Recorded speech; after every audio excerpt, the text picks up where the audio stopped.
Saya sangat menyesalkan terjadinya peristiwa pelanggaran hak asasi manusia yang berat, peristiwa Jambu Kapok di Aceh tahun. Syeda Ralun mengenang tragedi kelam Jambu Kepok usia 20 tahun lamanya. Penyiksaan tersebut kini diakui negara sebagai pelanggaran HAM berat.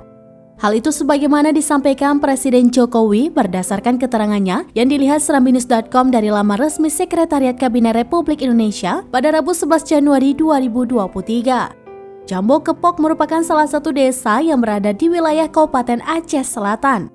Kronologi peristiwa kelam tersebut dimulai dari dugaan desa Jambu Kepok menjadi basis gerakan Aceh Merdeka atau GAM. Dikutip dari laman resmi Kontras, anggota TNI, para komando atau Parako bersama Satuan Gabungan Intelijen atau SGI melakukan tindak kekerasan terhadap penduduk sipil. Hal itu dilakukan sepanjang operasinya di desa Jambu Kepok yang dituding menjadi basis GAM.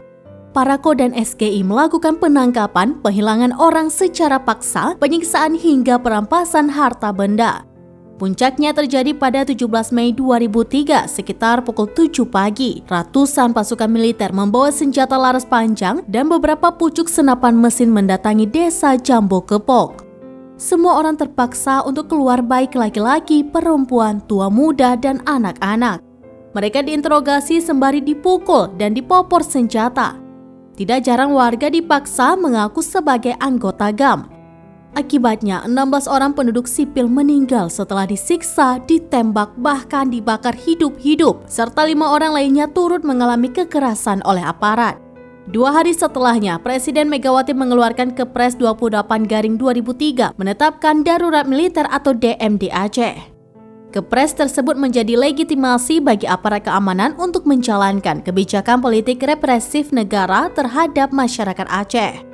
Kontras Aceh mencatat terdapat sedikitnya 1.326 kasus kekerasan terhadap masyarakat sipil.